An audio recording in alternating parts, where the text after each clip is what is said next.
The Harmattan season is usually a dry and a dusty period associated with low humidity. The severity of the weather mostly affects the skin and the hair. The Harmattan dust also increases the cases of respiratory infections such as asthma, cough, catarrh, and others.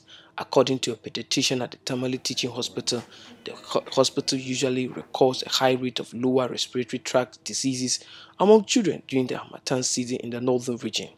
This is because children are mostly prone to the Harmattan cold, which also causes viral infections such as diarrhea, vomiting, pneumonia, as well as acute asthma attack.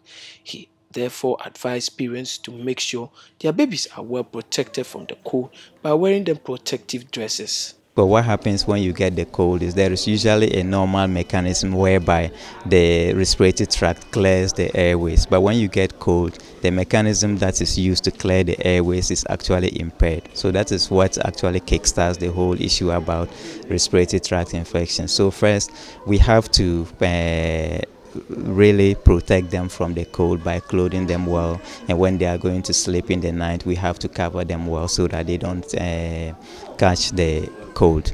The other thing is we have children who are already prone to having respiratory problems when they get cold. Okay, children like the children who have asthma. For them, this weather is a very bad season for them, because with dust and cold, the risk of asthma exacerbation usually increases.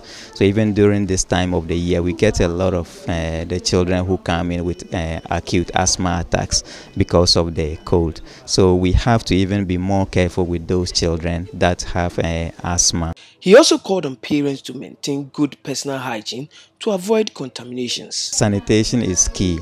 So if you have these small children under 5 years, you have to make sure that you clean your hands before you prepare their food. You clean your hands before you feed them, and wash the children's hands too before you actually feed them. And when you dispose of their waste, especially nowadays that everybody uses diapers, when you dispose of the diapers, you have to make sure that your hands are clean before you take care of the child again. If not, you contaminate their feeds, you contaminate their water, and then they come in with a lot of severe diarrhea and vomiting cases. Dr. Alhassan appealed to school authorities in the region to exempt children with asthmatic conditions from partaking in sweeping and other cleaning activities in the schools. Noah Nash for Versa One News.